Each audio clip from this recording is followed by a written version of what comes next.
अस्सलाम वालेकुम students, welcome back to the lecture.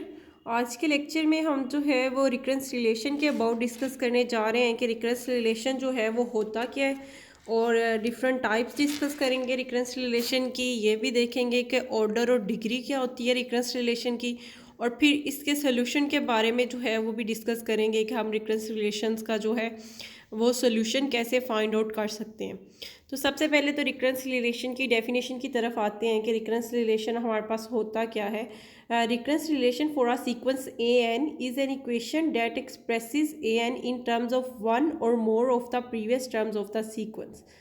Basically recurrence relation हम जो है वो किसी सीक्वेंस के लिए जो है वो डिफाइन करते हैं। यहाँ पर से अगर हमने ए एन एक सीक्वेंस ले ली है तो इसमें जो रिकरेंस रिलेशन है वो डिफाइन करेगा कि हम ए एन को उससे प्रीवियस वन या मोर टर्म्स की सेंस में जो है वो अगर हम एक्सप्रेस कर सकें तो फिर हम इस रिलेशन को जो इस सीक्वेंस के लिए हम डिफ़ाइन कर रहे हैं इसको हम कहेंगे कि ये रिकरेंस रिलेशन है। अब इसको जो है वो हम सीक्वेंस जो है रिकरेंस रिलेशन जो है वो बेसिकली सोल्यूशन होता है। A sequence is called the solution. A sequence is called the solution of recurrence relation if its terms satisfy the recurrence relation. अगर हमारे पास जो है वो सीक्वेंस की जो टर्म्स हैं वो रिकरेंस रिलेशन को सेटिस्फाई कर रही हों तो फिर हम उसको कहेंगे कि ये सोल्यूशन है उसका रिकरेंस रिलेशन का। अब रिकरेंस रिलेशन के लिए हमें जो है वो कुछ इनिशियल कंडीशंस की ज़रूरत होती है for a sequence to specify the terms that proceed the first term where the recurrence relation to proceed the first term where the recurrence relation takes effect. Basically हमारे पास जो है जहाँ से रिकरेंस रिलेशन का इफेक्ट स्टार्ट होता है उससे पीछे वाली जो हमारे पास इनिशियल टर्म्स गिवन होती हैं उनको हम कहते हैं कि ये हमारे पास इनिशियल कंडीशंस है। फॉर एग्जांपल अगर हमने ए एन वाली एक सीक्वेंस कंसीडर कर ली है और ये ए एन जो है वो सेटिस्फाई कर रहा है इस रिकरेंस रिलेशन को कि ए एन वाली जो इसकी nth टर्म है वो हम फाइंड आउट कर सकते हैं ए एन माइनस वन वाली टर्म में अगर हम 3 ऐड कर दें, इससे एक प्रीवियस टर्म में 3 ऐड कर दें तो इससे हम कह रहे हैं कि ए एन वाली टर्म्स आ जाएंगी। और यहाँ पर एन पे जो कंडीशन है कि एन की वैल्यू हमारे पास स्टार्ट हो रही है 1 2 3 4 और ये सोन हमारे पास जो है वो चलती जा रही है। अब इसमें हमें इनिशियल कंडीशन गिवन है, ए नॉट हमें गिवन है, वो हमें दिया गया है कि 2 मतलब बिल्कुल इसकी फर्स्ट वाली टर्म हमें गिवन है वो 2 है और हमने इसकी हेल्प से इस इनिशियल कंडीशन की हेल्प से और ये एन की वैल्यूज़ यूज़ करके हमने इस सीक्वेंस की जो है वो बाकी सारी की सारी टर्म्स जो हैं वो फाइंड आउट कर सकते हैं इस रिकरेंस रिलेशन को यूज़ करते हुए। एन की अब हमारे पास पॉसिबल वैल्यूज़ जो हैं वो सबसे स्मॉलेस्ट वैल्यू जो है वो हमारे पास 1 है। अगर हम एन की प्लेस पे 1 पुट कर देते हैं इस रिकरेंस रिलेशन में तो ये हमारे पास ए वन इज़ इक्वल टू आ जाएगा ए नॉट और इसमें हमारे पास जो है वो 3 ऐड हो जाएगा। अब ए नॉट की वैल्यू हमें गिवन है और इसको हम यूज़ कर सकते हैं। ये हमारे पास 2 है और इसमें हमने 3 ऐड करना है तो ये हमारे पास आ जाएगा 5 और ये हमारे पास आ गई ए वन की वैल्यू। अब ए टू वाली वैल्यू जो है यहाँ पर एन की प्लेस पे अगर हम 2 पुट कर देते हैं तो यहाँ N minus one 2 minus one जो है ये हमारा ए वन आ जाएगा और इसमें हम 3 ऐड कर रहे होंगे तो ये हमारे पास जो टर्म है ये बन जाएगी 5 प्लस 3। तो 5 प्लस 3 करने से हमारे पास आ जाएगा 8। तो ये हमारे पास जो है वो टर्म जो है वो 8 बन रही है जो सेकंड वाली हमने टर्म जो है वो फाइंड आउट कर ली। मतलब अब हमने सेकंड टर्म फाइंड कर ली है तो एन की प्लेस पे अगर हम 3 पुट करें तो यहाँ से फिर हम जो है वो थर्ड वाली फिर हर नेक्स्ट टर्म जो है वो उससे प्रीवियस वाली टर्म पे डिपेंड कर रही है। अगर उससे प्रीवियस वाली टर्म का हमें पता होगा तो फिर हम उससे नेक्स्ट टर्म जो है वो फाइंड आउट करेंगे। तो बेसिकली इस तरह की रिलेशनशिप जो जिसमें ए एन की वैल्यू जो है वो उससे प्रीवियस कुछ टर्म्स पे डिपेंड कर रही हो तो इस तरह की रिलेशनशिप्स को हम कहते हैं रिकरेंस रिलेशनशिप। अब नेक्स्ट एक और एग्जांपल देख लेते हैं। इसमें हमने रिकरेंस रिलेशनशिप कंसीडर किया है A N is equal to A N minus one और इसमें से जो है वो माइनस हो रही है ए एन माइनस टू वाली टर्म। मीन यहाँ पर ए एन की वैल्यू फाइंड करने के लिए उससे प्रीवियस 2 टर्म्स की हमें ज़रूरत है। तो जो हमें इनिशियल कंडीशन यहाँ पर गिवन है वो भी हमें 2 इनिशियल कंडीशन गिवन है, ए नॉट की वैल्यू और ए वन की भी। जितनी प्रीवियस टर्म पे वो डिपेंड कर रहा होगा उतनी ही हमें जो है वो इनिशियल कंडीशंस गिवन होगी। अब यहाँ पर 2 पे डिपेंड कर रहा है तो 2 इनिशियल कंडीशन गिवन है, ए नॉट भी गिवन है 3 और ए वन जो है वो 5 है। तो फिर यहाँ पर एन की वैल्यू जो है वो पॉसिबली स्टार्ट होगी ए टू से क्योंकि ए नॉट और ए वन जो है वो हमें ऑलरेडी गिवन है। यहाँ पर हम n की वैल्यू जो है वो 2 से स्टार्ट करेंगे। तो हमारे पास जो है n is equal to 2 put करते हैं इस रिलेशनशिप में, तो ये हमारे पास आ जाएगा a2 और an-1 2 - 1 a1 आ जाएगा और 2 - 2 a0 हमारे पास आ जाएगा। अब a1 और a0 की वैल्यू पुट करके a2 की वैल्यू जो है हम फाइंड आउट कर लेते हैं। a1 की वैल्यू हमारी 5 है और a0 की वैल्यू हमारी 3 है, तो यहाँ से a2 हमारा आ जाएगा 2। अब नेक्स्ट a3 की हमने वैल्यू फाइंड करनी है, तो वो हमारा इक्वल आएगा a2 माइनस a1 के। तो a2 की वैल्यू अभी हमने फाइंड आउट की, ये 2 थी और a1 की वैल्यू हमें गिवन थी कि 5, तो यहाँ से हमारे पास इसकी वैल्यू आ गई a3 की -3। तो हम क्लियरली देख सकते हैं कि इसी तरह हम जो है वो इनकी प्लेस पे अगर 4 पुट करें तो हम इसकी जो है वो नेक्स्ट a4 वाली टर्म फाइंड आउट कर सकते हैं, जिसमें a2 और a3 की वैल्यूज़ जो है वो हमारे पास यूज़ होंगी। अब नेक्स्ट हम डिस्कस करने जा रहे हैं कि ऑर्डर क्या होता है रिकरेंस रिलेशन का। ऑर्डर किसी भी रिकरेंस रिलेशन का जो है वो होता है कि an वाली जो उसकी टर्म्स ले रहे हैं वो उससे प्रीवियस कितनी टर्म्स पे डिपेंड कर रहा है। अगर वो उससे प्रीवियस के टर्म्स पे डिपेंड कर रहा है तो हम कहते हैं कि इस रिकरेंस रिलेशन का जो ऑर्डर है वो होगा के ऑर्डर होगा। अब यहाँ पर जो हमने दो एग्जांपल्स कंसीडर किए रिकरेंस रिलेशन की, इसमें अगर हम फर्स्ट वाली देखें तो ये an वाली टर्म जो है ये से प्रीवियस सिर्फ 1 टर्म पे डिपेंड कर रही है, तो इट मीन्स कि इस रिकरेंस रिलेशन का जो ऑर्डर है वो 1 होगा, क्योंकि इससे प्रीवियस सिर्फ 1 टर्म पे डिपेंड करी है। और जो सेकंड एग्जांपल हमने कंसीडर की थी, इसमें अगर हम देखें तो इसमें हमारे पास क्या हो रहा है कि ये an वाली जो टर्म है ये इससे प्रीवियस 2 टर्म्स पे डिपेंड कर रही है, an-1 और an-2 ये 2 टर्म्स जो हैं जिन पे ये डिपेंड कर रही है। तो इस रिकरेंस रिलेशन का अगर हम ऑर्डर की बात करें तो इस रिकरेंस रिलेशन का जो ऑर्डर है वो होगा 2। इसी तरह अब हम डिग्री के बारे में देख लेते हैं कि डिग्री क्या होती है रिकरेंस रिलेशन की। Degree of a recurrence relation is the degree of the function treated as polynomial in its variable excluding n। मतलब हमने जो रिकरेंस रिलेशन कंसीडर किया है उसको अगर हम एज अ पोलिनोमियल ट्रीट करें और उसकी जो डिग्री होगी उसको हम कहेंगे कि वो रिकरेंस रिलेशन की डिग्री है, लेकिन एक्सक्लूडिंग n मीन अगर n जो है वो हमारे पास आ रहा है इंडिपेंडेंट टर्म के तौर पे आ रहा है और n की कुछ पावर आ रही है, तो उसको हम रिकरेंस रिलेशन की जो है वो डिग्री में जो है वो कंसीडर नहीं करेंगे। फॉर एग्जांपल जैसे मैंने यहाँ पर एक एग्जांपल आपको बताई कि an यहाँ पर रिलेशन डिफाइन है recurrence relation an is equal to an-1, इसका स्केयर है an-1 का, और प्लस n³ n वाली टर्म जो है वो इंडिपेंडेंट आ रही है और ये हमारे पास जो है इसकी पावर है क्यूब। लेकिन इस रिकरेंस रिलेशन की पहले तो ऑर्डर की बात कर लेते हैं, क्योंकि ये an जो है प्रीवियस 1 टर्म पे डिपेंड कर रहा है तो इसका ऑर्डर हो गया 1। लेकिन इसकी डिग्री जो है वो इस पोलिनोमियल की, ये a वाली इस पोलिनोमियल्स की हमने डिग्री लेनी है, n की पावर को हमने जो है वो कंसीडर नहीं करना यहाँ पर रिकरेंस रिलेशन की डिग्री फाइंड आउट करते हुए। तो यहाँ पर जो डिग्री है वो हमारे पास आ जाएगी 2, और क्योंकि हमारे पास a की जो है वो मैक्सिमम पावर जो है वो हमारे पास आ रही है 2, इसको एज अ पोलिनोमियल हम ट्रीट करें तो इसकी डिग्री हमारे पास आ गई 2 और इसका ऑर्डर है 1। नेक्स्ट हम देख लेते हैं कि होमोजीनियस एंड नॉन होमोजीनियस जो है ये रिकरेंस रिलेशन की भी टाइप्स हैं, और इसको हम देखते हैं कि ये हमारे पास जो है अगर हमारे पास रिकरेंस रिलेशन जो है वो कोई भी टर्म ऐसी कंटेन नहीं कर रहा which depends only on n, मतलब उसमें कोई भी ऐसी टर्म नहीं आ रही जो सिर्फ n पे डिपेंड कर रही है, तो ऐसे रिकरेंस रिलेशन को हम कहेंगे कि ये होमोजीनियस रिकरेंस रिलेशन है।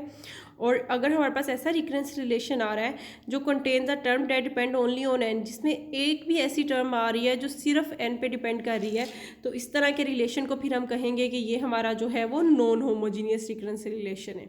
अब पहले इसकी मज़ीद एग्जांपल देखने से पहले हम जो है वो कुछ एग्जांपल्स कंसीडर कर चुके हैं, उनके बारे में मैं बात करती हूँ कि ये जो फर्स्ट वाली हमने एग्जांपल कंसीडर की थी कि ये हमारे पास जो है वो होमोजीनियस होगी या नॉन होमोजीनियस, इसमें कोई भी ऐसी टर्म नहीं आ रही जो हमारे पास जो है वो सिर्फ n की वैल्यू पे जो है वो डिपेंड कर रही हो।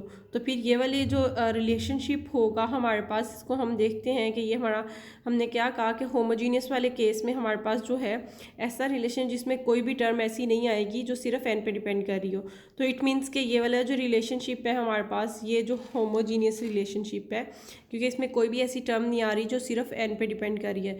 लेकिन ये जो हमने अभी एग्जांपल कंसीडर की डिग्री के लिए, तो इसको अगर हम देखें तो ये हमारे पास जो है वो नॉन होमोजीनियस है, क्योंकि इसमें एक टर्म हमारे पास ऐसी आ रही है जो सिर्फ n पे डिपेंड कर रही है। अब नेक्स्ट हम जो है वो एक और रिकरेंस रिलेशन जो है वो कंसीडर कर लेते हैं। इसमें अगर हम देखें कि इसका जो है वो ये भी हमारे पास होमोजीनियस है, क्योंकि इसमें भी कोई भी ऐसी टर्म नहीं आ रही जो सिर्फ एन पे डिपेंड कर रही हो। अब अगर इसकी डिग्री और ऑर्डर के बारे में बात करें तो ये बहुत इंपॉर्टेंट है कि हमने कहा था कि हम ऑर्डर जो है वो एज वाली सीक्वेंस को एज अ पोलिनोमियल लेके ट्रीट करेंगे, और पोलिनोमियल में जो हमारे पास डिग्रीज होती हैं वो इंटीजर्स होती हैं। ठीक है, इंटीजर वैल्यूज़ होती हैं हमारे पास, जो है पॉजिटिव वैल्यूज़ होती हैं, और इंटीजर वैल्यूज़ होती हैं, फ्रैक्शन में नहीं होती। तो यहाँ पर अगर हम बात करें तो an-1 की जो पावर है ये स्क्वायर रूट आ रही है, और स्क्वायर रूट मीन्स कि हमारे पास इसकी पावर 1/2 आ रही है। तो इस केस में अगर इस तरह का कोई रिलेशनशिप आ जाता है तो इसमें कोई भी डिग्री जो है वो नहीं होगी इसमें हमारे पास, क्योंकि ये पोलिनोमियल ही नहीं बन रही। पोलिनोमियल में हमें जो है वो पॉजिटिव इंटीजर्स वैल्यू चाहिए होती हैं, और ये जो है यहाँ पर हमारे पास पोलिनोमियल ही नहीं बन रही, तो यहाँ पर इस रिकरेंस रिलेशन की डिग्री जो है वो डिफाइन ही नहीं होगी। लेकिन अगर हम इसकी ऑर्डर की बात करें, क्योंकि यहाँ पर an जो है ये प्रीवियस 2 टर्म्स पे डिपेंड कर रहा है, n-1 और n-2 पे, तो यहाँ पर n-2 आना था, बाय मिस्टेक जो है ये n लिखा गया है। तो ये हमारे पास इससे प्रीवियस 2 टर्म्स पे डिपेंड कर रहा है, तो इट मीन्स कि इसका ऑर्डर जो है वो हमारा आ जाएगा 2। अब नेक्स्ट एग्जांपल ये भी काफ़ी इंपॉर्टेंट है। इसमें जो है अगर हम देखें गौर से कि an वाला जो रिलेशन है इससे प्रीवियस सारी की सारी टर्म्स पे डिपेंड कर रहा है। an-1 आ रहा है, और उसके बाद an-2 आ रहा है, an-3 आ रहा है, up to so on a0, मतलब सारी की सारी an वाला रिलेशन जो है वो प्रीवियस आल टर्म्स पे डिपेंड कर रहा है। तो अगर इस तरह का केस आ जाए तो फिर इसमें जो है वो ऑर्डर डिफाइन करने की जो है वो कोई ज़रूरत नहीं होती, क्योंकि ये प्रीवियस सारी की सारी टर्म्स पे जो है वो डिपेंड कर रहा है। अब इसकी डिग्री की बात कर लेते हैं। यहाँ पर ये सारे जो टर्म्स हैं इन सब के एक्सपोनेंट जो है वो 1 ही है, तो इसमें हाईएस्ट एक्सपोनेंट हमारे पास 1 ही आ रहा है, तो इस रिलेशनशिप की जो डिग्री है वो तो होगी 1। अब नेक्स्ट हमारे पास जो थिंग है वो ये है कि हमने इसको देखना है कि ये होमोजीनियस है या नॉन होमोजीनियस है। अब इसमें कोई भी ऐसी टर्म नहीं आ रही जो सिर्फ n पे डिपेंड कर रही हो। ठीक है, तो इट मीन्स कि ये रिलेशन जो है फिर हमारा क्या बन गया है, होमोजीनियस रिलेशन बन गया है, क्योंकि इसमें कोई भी ऐसी टर्म नहीं है जो सिर्फ n पे डिपेंड कर रही हो। ये हमारे पास नॉन होमोजीनियस रिलेशन की हमने एग्जांपल देखी, बाकी ये दोनों जो हैं वो होमोजीनियस के केस में आ रहे हैं। अब नेक्स्ट हम लोग जो है वो डिस्कस कर लेते हैं कि सोल्यूशन ऑफ फ्रीक्वेंसी रिलेशन। अब सोल्यूशन ऑफ फ्रीक्वेंस रिलेशन होता क्या है, एक explicit formula which relates a recurrence relation with initial condition is called the solution of frequency relation. एक हम एक्सप्लिसिट फार्मूला इसमें फाइंड करेंगे जो कि हमारे पास जो है वो रिलेट करेगा रिकरेंस रिलेशन को इनिशियल कंडीशंस के साथ, और उसको हम कहेंगे कि ये इस रिकरेंस रिलेशन का जो है वो सोल्यूशन है। अब सोल्यूशन फाइंड करने के जो है वो डिफरेंट मेथड्स हैं। There are 3 methods for solving solution: iterative method, characteristic method और जनरेटिंग फंक्शंस। ये हमारे पास 3 मेथड्स हैं सोल्यूशन फाइंड करने की। अब सबसे फर्स्ट वाली जो टाइप है उसका हम जो है वो सोल्यूशन फाइंड करना जा रहे हैं, जिसमें हमने first order linear homogeneous recurrence relation consider किया है। ठीक है, फर्स्ट ऑर्डर है, लीनियर का मतलब है इसकी डिग्री 1 है, और होमोजीनियस का मीनिंग इसमें कोई भी ऐसी टर्म नहीं आएगी जो सिर्फ n पे डिपेंड कर रही हो। और अगर इस तरह के हमारे पास जो है वो रिकरेंस रिलेशन आ जाते हैं तो इनका हम सोल्यूशन कैसे फाइंड आउट कर सकते हैं, ये अब हम देखने जा रहे हैं। ये हमारे पास फर्स्ट जो है वो हमारी टाइप 1 है, जिसमें first order linear recurrence relation हमने जो है वो कंसीडर किए हैं, और इसका हम सोल्यूशन देखने जा रहे हैं कि हम कैसे फाइंड आउट कर सकते हैं। सबसे पहले तो इसका जो ये प्रोसीजर है सोल्यूशन फाइंड करने का, इसको हम डिस्कस कर लेते हैं कि जो भी हमें रिकरेंस रिलेशन गिवन होगा उसको सबसे पहले हमने फर्स्ट स्टेप में तो उसको आर की फॉर्म में जो है वो कन्वर्ट कर लेना है। ठीक है, फिर हमने आर के फॉर्म में जब वो इक्वेशन आ जाएगी तो फिर हमने जो है वो उसमें जो आर की जो लोवेस्ट पावर होगी उससे हमने पूरी इक्वेशन को डिवाइड कर देना है, और फिर हमने जो है फाइंड रूट आर, हमने आर का जो है वो वैल्यू फाइंड आउट करनी है उस इक्वेशन की हेल्प से। फाइंड करने के बाद जो जनरल फॉर्म है सोल्यूशन की वो हमारे पास ये है इस तरह की टाइप 1 के लिए an is equal to a capital A r raise to power n, और फिर यहाँ पे हमने इस a की वैल्यू फाइंड करनी है इनिशियल कंडीशंस को यूज़ करते हुए। अब इसी प्रोसीजर को जो है वो फॉलो करते हुए एक रिकरेंस रिलेशन यहाँ पर हमने कंसीडर किया, इसका सोल्यूशन फाइंड आउट करने जा रहे हैं। रिलेशनशिप हमने कंसीडर किया है an+1 is equal to 2an, और इनिशियल कंडीशन हमारे पास यहाँ पर गिवन है a0 इज इक्वल टू 1। अब इस रिलेशनशिप को हमने जो है वो कन्वर्ट करना है आर की फॉर्म में। तो ये स्टेप जो है वो इम्पोर्टेंट है। ये हर तरह की टाइप और सोल्यूशन के लिए हम ये काम करेंगे कि हम पहले उसको आर की फॉर्म में कन्वर्ट करेंगे। इसको आर की फॉर्म में कन्वर्ट किया कैसे जाता है इसको देख लेते हैं।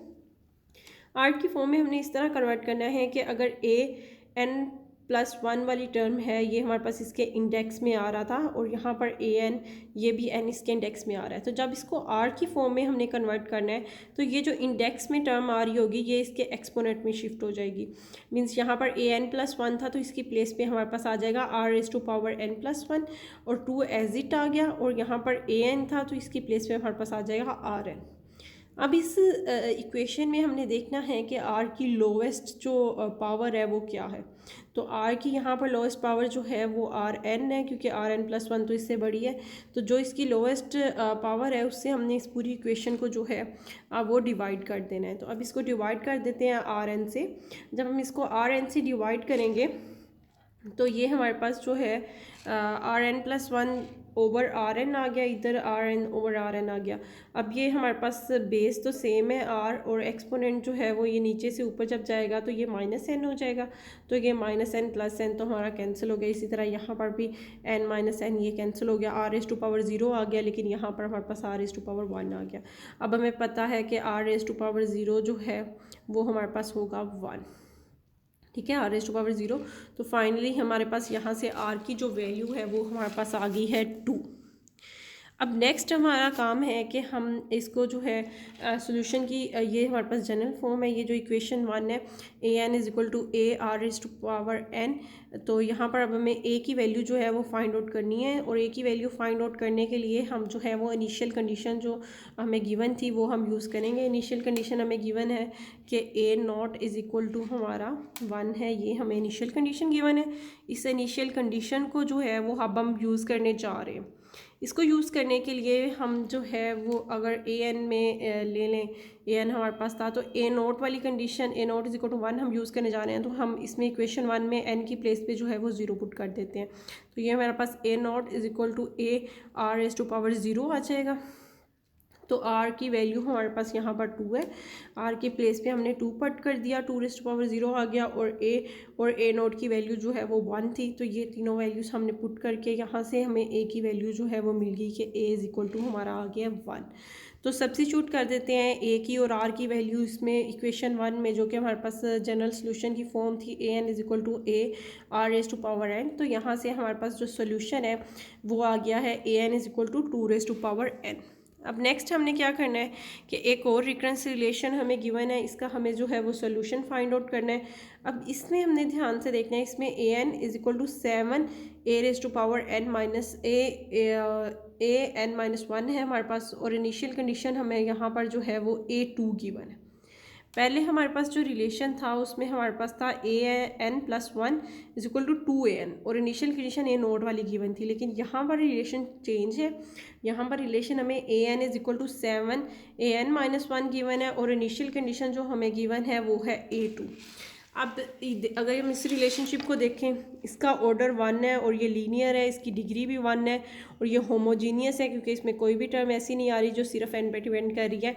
तो फिर इस रिलेशन को भी हम जो है वो इसी मेथड से अभी जैसे हमने फर्स्ट वाला सोल्व किया उसी मेथड से सोल्व करने जा रहे हैं। इसको अब ध्यान से देखें कि इसमें और उसमें जो है वो क्या चेंजेस हमारी आएंगी। सबसे पहले तो हमने ये रिलेशन लिख लिया। अब इसको r की फॉर्म में कन्वर्ट करना है। तो जब इसको r की फॉर्म में कन्वर्ट करेंगे तो ये n जो है ये r⁻n बन जाएगा, जो इसका इंडेक्स है वही r का एक्सपोनेंट आना है, और यहाँ पर 7 एज इट, और an-1 जो है वो r⁻n−1 बन गया। अब इसमें जो लोवेस्ट r की जो है वो एक्सपोनेंट है वो है r⁻n−1। तो r⁻n−1 को जो है वो हमने डिवाइड कर देना है दोनों साइड्स पे। तो ये हमारे पास जो है वो बन जाएगा r⁻n−1 +1 आ जाएगा, क्योंकि ये वाला हमारे पास एक्सपोनेंट ऊपर आके जो है वो सब्ट्रैक्ट हो जाएगा। तो -n ऊपर हमारे पास r⁻n था और नीचे था हमारे पास r⁻n−1 था। अब ये जब हमने इसको जो है वो ऊपर लिखा इस एक्सपोनेंट को, तो ये हमारे पास जो यहाँ पर माइनस आ जाना है बेसिकली, तो ये वाला माइनस जो है ये इसको कर देगा -n और -1 को कर देगा +1। इसी तरह यहाँ पर भी हमने जो है ये -n और +1 आ गया। अब इसमें से ये -1 ये तो हमारे पास कैंसिल हो जाएगा, n भी n से कैंसिल हो जाएगा, और यहाँ पर अगर हम देखें n से कैंसिल हो जाएगा, और r⁻1 जो है वो हमारे पास बच गया। r की वैल्यू यहाँ से हमारे पास आ गई है 7। अब इसको जनरल फॉर्म जो सोल्यूशन की थी उसमें हम पुट करने जा रहे हैं ar⁻n। तो यहाँ पर r की प्लेस पे अब हम 7 पुट कर देंगे, और हमारे पास जो है वो इनिशियल कंडीशन a2 गिवन है, तो a2 = 98 हमें गिवन है, तो n की प्लेस पे हम जो है वो 2 पुट कर देंगे।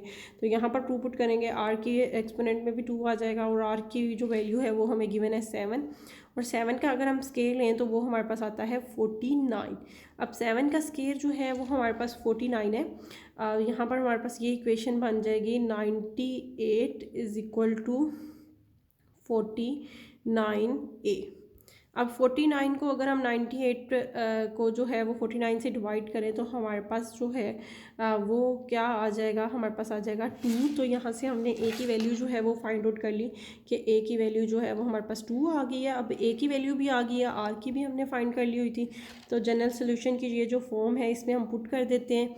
a हमने क्या पुट कर दिया, a हमने पुट कर दिया 2, और r की प्लेस पे हमने 7 पुट कर दिया, तो 7⁻n। तो ये हमारे पास जो है वो इस रिकन्सिलिएशन जो हमें गिवन था उसका हमने जो है वो सोल्यूशन फाइंड आउट कर लिया। अब नेक्स्ट जो है वो सेकंड टाइप हम जो है वो डिस्कस करेंगे कि सेकंड टाइप में हम जो है वो रिकन्सिलिएशन का सोल्यूशन जो है वो किस तरह हम फाइंड आउट कर सकते हैं। उसमें second order linear homogeneous reconciliation होगा। इसको मैं पार्ट 2 में जो है वो रिकॉर्ड करती हूँ।